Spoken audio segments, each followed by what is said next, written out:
Hello, and welcome to this week's Powercat pregame show brought to you by the K-State Collegian. My name is Mike Stanton. I'm here with our sports editor, Sean Frye, and we're breaking down this week's matchup between the undefeated Baylor Bears and the 2-3 K-State Wildcats.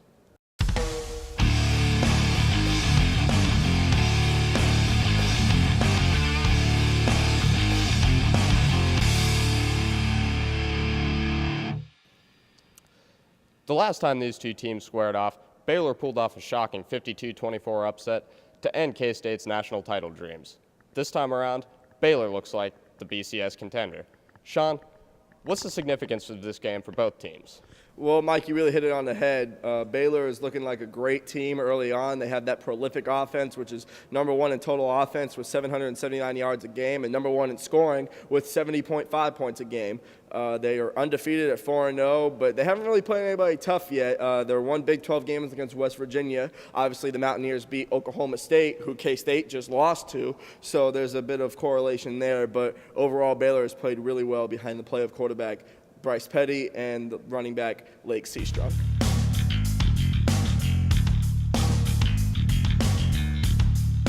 Quarterback play has been a hot topic for the Wildcats all year. Sean, how important is that going into Saturday's game? Well, it's going to be huge, Mike. Daniel Sams or Jake Waters, whoever ended up getting the start in this game, they had to limit their turnovers. Each one of them had a turnover. At Oklahoma State last week, Daniel Sams, who played most of the game, had 4 of his own. He had 1 fumble, and he had 3 interceptions, and all of those interceptions were on deep balls.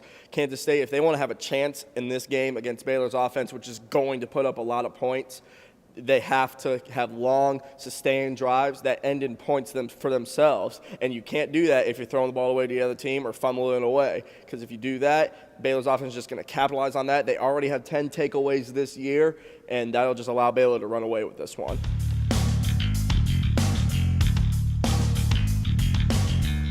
It's definitely looking like a tough matchup for the Wildcats on Saturday, and unless they can pull off a huge upset, they'll be headed into the second half of the season at 2-4.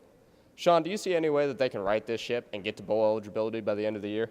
Well, Mike, obviously 2-4 is not a spot the Wildcats want to be at, especially if you're trying to chase that end-of-season goal to get to a bowl game. You're going to have to get to 6 wins to get bowl eligible. That means you're going to have to win 4 of your last 6 games to reach that mark. If you're looking for those 4 wins on the schedule in the second half of the year, you're going to circle games here at home against TCU and West Virginia, and you're going to circle road games at Kansas and at Iowa State. Those are all tough games that are going to be tough either way, but K-State could, in theory, win those, and they should be on par to pull off a victory there. If they drop one of those, though, they're going to have to win either here at home against Baylor or Oklahoma or go on the road against a Texas Tech team. And I literally just listed off the 3 teams that are undefeated in the Big 12. So it's a tough road ahead, but it can be done. Absolutely. Now, what about the Baylor Bears? Do you buy them as a legitimate national title contender? I really do. Baylor, with that offense, you know, they're going to be in any game that they play in. They're never going to get blown out just because that offense can put up points so quickly. But what's really, astounding about this Baylor Bears team from last year to this year is the turnaround on their defense. Linebacker Eddie Lackey and company, they have really, limited, just how well offenses work against them. So even if the Baylor offense has an off day, their defense is going to keep them in the game this year, and that's really why I'm buying the Baylor Bears as a national title contender.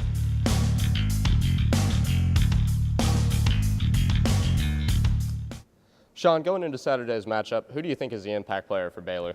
It's absolutely running back Lake Seastrunk. This guy's looked like a Heisman candidate this year. He's second in the nation in rushing yards per game at 147, and this is something he boasted about early on in the season. He said he could win the Heisman Trophy, and he's really backed that up here early on. Definitely. For K-State, I think the impact player is Daniel Sams. He showed last week against Oklahoma State that he can shoulder the load of a full game, and if he limits his turnovers, he gives the Wildcats a legitimate shot to win. That's a wrap here from Bill Snyder Family Stadium. For coverage of this game, pick up a game day guide throughout campus, go to kstatecollegian.com, or follow @SportsCollegian on Twitter. For the Collegian, I'm Mike Stanton. And I'm Sean Frye. We'll see you next week.